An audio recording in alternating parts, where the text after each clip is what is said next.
সম্প্রতি কুয়াকাটা সমুদ্র সৈকতে ঢেউয়ের সঙ্গে ভেসে আসে ৫৮ ফুট দৈর্ঘ্যের বেলিন প্রজাতির মৃত তিমি। গত ২ যুগে সৈকতে ভেসে আসা তিমির মধ্যে এটি সবচেয়ে বড়। শুধু তিমিই নয়, সৈকতে প্রায় ভেসে আসছে মৃত ডলফিন, কচ্ছপ সহ নানা সামুদ্রিক প্রাণী। দিন দিন বাড়ছে এর সংখ্যাও। বিষয়টি উদ্বেগ তৈরি করেছে পরিবেশবিদ ও গবেষকদের মাঝে। ডলফিন রক্ষা কমিটির তথ্য বলছে, গত ৯ বছরে সৈকতে ভেসে এসেছে অন্তত ১৪০টি মৃত ডলফিন এবং ৩টি তিমি। চলতি বছরেই মিলেছে ৯টি ডলফিন ও ১টি তিমির মরদেহ, যেগুলো মাটিচাপা দেওয়া হয়েছে ময়না তদন্ত ছাড়াই। এতে অজানাই থেকে যাচ্ছে মৃত্যুর কারণ। বিভিন্ন মৃত তিমি এবং ডলফিনের যে সিমটমগুলো আমরা বিভিন্ন সংস্থাকে দিয়েছি, সরকারি এবং বেসরকারি।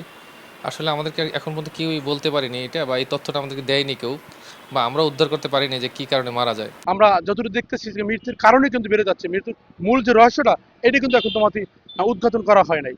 আমরা আহ্বান জানাচ্ছি এটা কিন্তু সঠিকভাবে উদ্বোধন করা হয়। গবেষকদের মতে ডলফিন শুধু প্রাণীই নয়, সমুদ্রের বাস্তুতন্ত্রের গুরুত্বপূর্ণ সূচক। জাহাজের ধাক্কা, প্লাস্টিক দূষণ, খাদ্য সংকট, পানির পরিবর্তন কিংবা মাছ ধরার জালে আটকে যাওয়ার ঘটনা থাকলেও অজানা থেকে যাচ্ছে মৃত্যুর কারণ। এজন্য প্রয়োজন বৈজ্ঞানিক ফরেনসিক পরীক্ষা ও দীর্ঘমেয়াদী গবেষণা। আমরা যদি ডলফিনের অনুপস্থিতি দেখি, তাহলে আসলে আমরা ধরেই নিতে পারি যে আমাদের প্রতিবেশে মারাত্মক প্রভাব পড়ে গেছে এবং সামগ্রিক বাস্তুতন্ত্রে ভারসাম্যহীনতা তৈরি হয়েছে বা হতে পারে। এই ডলফিনের কঙ্কালগুলো যদি আমরা সংরক্ষণ করি, এটা একদিকে যেমন পর্যটকরা এখান থেকে শিখতে পারবে, পাশাপাশি যারা মৎস্যবিজ্ঞান অনুষদের ছাত্র আছে, জুলজি ডিপার্টমেন্টের ছাত্র আছে, তারা ডলফিনের কঙ্কালতন্ত্র থেকে এর পুরা বাহ্যিক অঙ্গসংস্থানিক গঠন সম্পর্কে জানতে পারবে।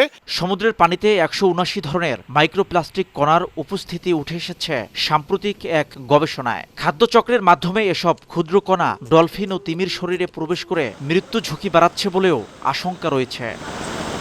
শিকদার জাবির হোসেন, সময় সংবাদ, পটুয়াখালী।